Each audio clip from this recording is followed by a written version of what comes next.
오늘 우리에게 주시는 하나님의 말씀은 고린도전서 11장 2절에서 16절입니다. 고린도전서 11장 2절에서 16절까지의 말씀입니다.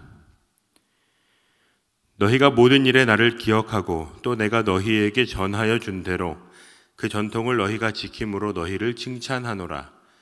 그러나 나는 너희가 알기를 원하노니 각 남자의 머리는 그리스도요 여자의 머리는 남자요 그리스도의 머리는 하나님이시라. 무릇 남자로서 머리에 무엇을 쓰고 기도나 예언을 하는 자는 그 머리를 욕되게 하는 것이요 무릇 여자로서 그 머리에 쓴 것을 벗고 기도나 예언을 하는 자는 그 머리를 욕되게 하는 것이니 이는 머리를 민 것과 다름이 없음이라. 만일 여자가 머리를 가리지 않거든 깎을 것이요 만일 깎거나 미는 것이 여자에게 부끄러움이 되거든 가릴지니라. 남자는 하나님의 형상과 영광이니 그 머리를 마땅히 가리지 않거니와 여자는 남자의 영광이니라.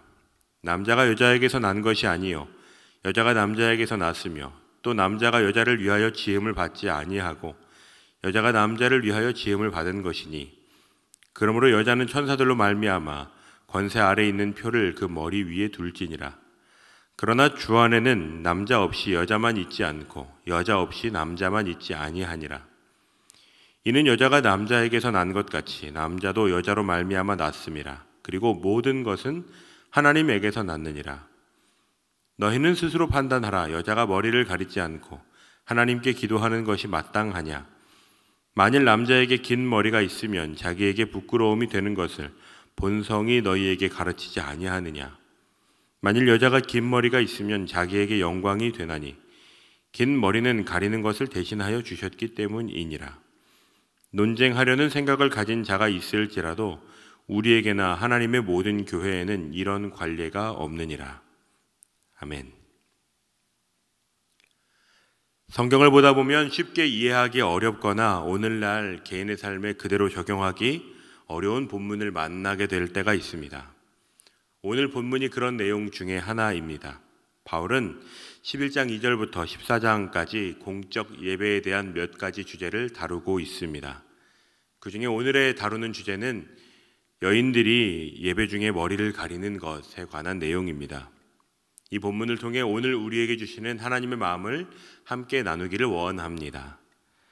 1절에서 바울은 내가 그리스도를 본받은 것처럼 너희도 나를 본받으라 라고 말합니다. 그리고 2절에서 바울이 가르쳐준 전통을 지키는 고린도 교회 교인들을 칭찬하고 있습니다. 바울은 진심으로 고린도 교회 교인들을 사랑하고 있습니다. 하지만 이것은 또한 이중적인 의미로 당시의 수사적 표현이기도 합니다. 바울의 권고와 비판 역시 너희들이 잘 지켜 따라주기를 바란다는 의미를 담고 있는 것입니다.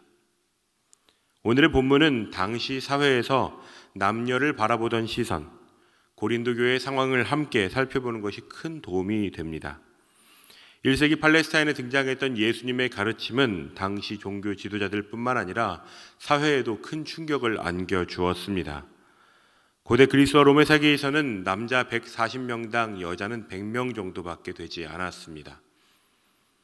여자로 태어났다는 이유만으로 목숨을 잃는 이들이 많이 있었고 당시에 로물루스라는 법에 따르면 아버지들은 건강한 사내 아이는 모두 길러야 했지만 계집 아이는 첫째만 길러도 괜찮다라고 기록되어 있고 3세기 그리스 시인 포시디포스는 아무리 가난한 사람도 아들이 태어나면 기르지만 부자도 딸이 태어나면 유기한다고 당시의 상황을 기록해 두기도 했습니다. 하지만 이런 당시 통념에 비해 예수님께서는 여인과 대화를 나누신 것뿐 아니라 여인들을 인격으로 대하셨습니다.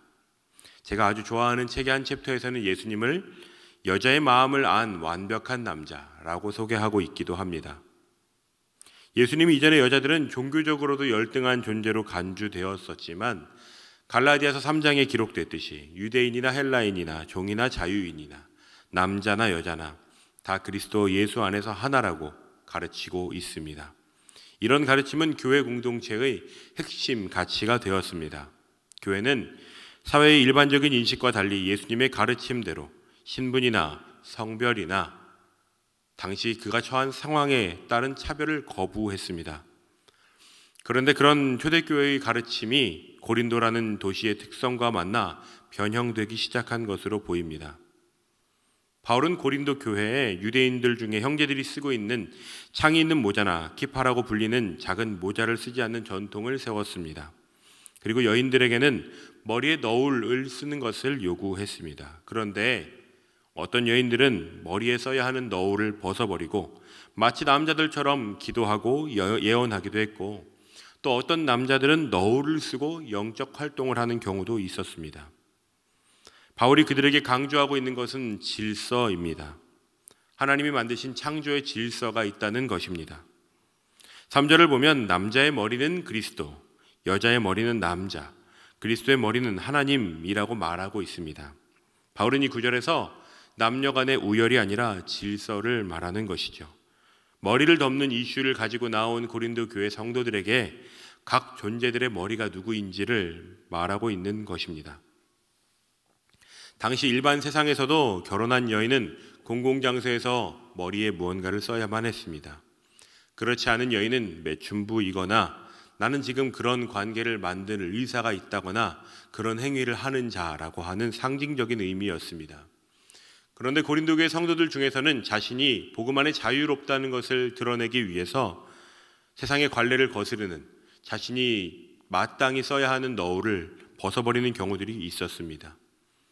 고린도라는 음란한 도시의 배경 속에서 남성이 여성의 모습을, 여성이 남성의 모습을 하는 경우들도 태반이었고 동성애도 빈번하게 일어나고 있었습니다. 그런데 그런 세상의 모습이 교회 공동체 안에 마치 복음인 것처럼 들어와 있는 것입니다. 당시 신전의 여사제들은 머리를 길게 늘어뜨리고 도시를 활보하며 그 문화는 교회에도 들어오게 되었던 것입니다. 바울은 여자들의 너울이 종교적인 상징뿐만 아니라 세상에서도 말하는 단정함의 기준, 거룩함의 기준을 이루기 위한 것이라고 말하고 있습니다. 5절을 보면 머리에 쓴 것을 벗고 기도나 예언을 하는 여인은 그 머리를 욕되게 하는 것이라고 말합니다. 당시 여자로서 머리를 미는 일은 수치스러운 것으로 여겨졌습니다. 공공장소에서 너울을 쓰지 않는 건 역시 바르지 않은 행동으로 여겨지던 때입니다. 7절 이하의 말씀을 보면 바울은 남자를 하나님의 형상이자 영광이라고 말하고 있습니다. 그렇다면 바울이 지금 여자를 비하하고 있는 것일까요? 그렇지 않습니다. 창조 질서 아래 창조된 남자는 하나님의 영광을 위하여, 그리고 남자로부터 창조된 여인은 남자의 영광을 위하여 존재한다는 것인데, 즉 남자는 하나님의 영광이고 여인은 하나님의 영광의 영광이 된다는 의미를 말하고 있는 것입니다. 무언가를 해야만 그 가치가 드러나는 것이 아니라 그 존재 자체로도 충분히 하나님 앞에서 영광스럽다는 것을 의미하는 것입니다. 오늘의 눈에는 이것이 남녀 차별처럼 보이지만 당시 사회에서 이러한 이야기들은 충격적인 이야기였을 것입니다. 여인들의 권리를 하나님의 영광이라고 말하고 있기 때문입니다. 바울은 이 이야기의 끝을 이렇게 맺습니다. 하나님이 만드신 원래의 모습은 남자에게는 남자의 적절함이, 여자에게는 여자에게 적절한 본성이 있다는 것입니다.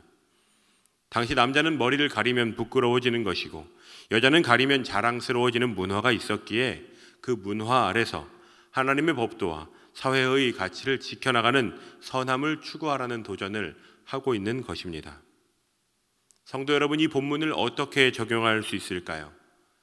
무엇보다 하나님께서는 하나님의 질서 아래 남자와 여자를 만드셨습니다. 그리고 복음은 우리를 진정한 의미에서 세상과는 비교할 수 없도록 자유케 합니다. 세상의 모든 가치와 차별 가운데 우리를 자유롭게 하는 것입니다. 자유를 누릴 수 있는 우리는 자유로운 선택의 책임이 있습니다. 하나님께서 우리를 만드셨고 우리를 처하게 하신 상황 가운데 하나님의 기대와 목적에 따라 세상 가운데 세상을 넘는 거룩함을 유지하며 형식이 아니라 본질을 추구하는 것 말입니다. 사람들은 오히려 본질은 잊어버린 채 형식을 바꾸는 것으로 나의 자유를 드러내고자 애쓰고 있지만 정말 중요한 것이 있다면 본질, 그리고 시대가 변해도 달라지지 않는 진리입니다. 우리가 무언가 행동한다고 해서 하나님은 우리를 더 결코 존귀하게 여기시는 분이 아니십니다. 우리는 이미 하나님의 자녀로서 충분히 존귀하기 때문입니다. 오늘 혹시 우리에게도 당시 사람들에게 남자와 여자가 머리를 가리는 문제와 같은 형식들로 자리 잡은 것들은 없는지, 우리가 드리는 예배 가운데에는 그런 것들이 없는지, 우리의 신앙생활뿐만 아니라 일상생활 중에도 그러한 주제는 없는지를 점검해 보시면 어떨까요?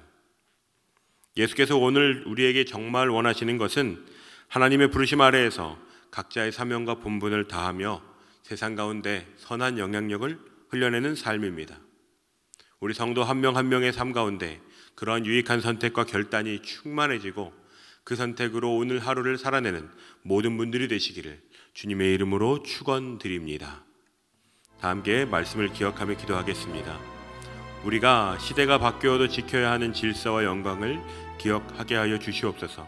우리의 머리가 누구인지, 우리는 무엇을 위하여 살아가는지 세상의 기준에 쩔쩔매는 것이 아니라 더 높은 하나님의 나라의 가치를 지켜가며 살아가는 우리 모두가 되기를 사모하는 마음으로 이 시간 다 함께 기도하겠습니다. 살아계신 나의 아버지 하나님, 오늘 말씀을 통하여 우리에게 다시 한번 하나님이 우리를 지으신 질서와 목적과 기대를 발견하게 하시니 감사합니다. 남자를 만드시고 여자를 만드시며 또한 사회 통념뿐 아니라 그 가운데 우리를 자유케 하셨고, 자유로움 속에 진리를 드러내고 하나님의 법도를, 하나님의 본성을 지켜내며 세상 가운데도 덕을 세우고 공동체 안에도 덕이 되는 선택을 할 수 있도록 우리를 부르신 주님을 찬양합니다. 우리가 성도로서 그 삶을 살아갈 때 교회뿐만 아니라 우리가 마주하게 되는 현실 속에서도 하나님, 우리가 비단 세상의 법도를 지키는 데만 애쓰는 것이 아니라 하나님의 살아계신 계명과 하나님의 진리를 지켜내는 일, 우리가 정말 지켜내야 하는 본질을 가지고 씨름하는 모두가 될 수 있도록 주님 역사하여 주시옵소서. 우리가 살아내는 삶의 하루가 그런 하나님의 영광이 되기를 간절히 소망하오니 주님 그 은혜를 우리 가운데 부어 주시옵소서.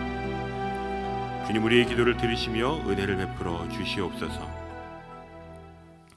이제는 우리 주 예수 그리스도의 은혜와 하나님 아버지의 사랑과 성령의 교통하심이 형식이 아니라 본질을 추구하기로 작정하며 오늘 우리에게 맡겨진 하루하루의 삶을 성도로서의 본분과 본질을 지켜내고 싸우기로 작정하는 모든 성도들의 일상 가운데 이제로부터 영원까지 함께 하시기를 간절히 축원하옵나이다.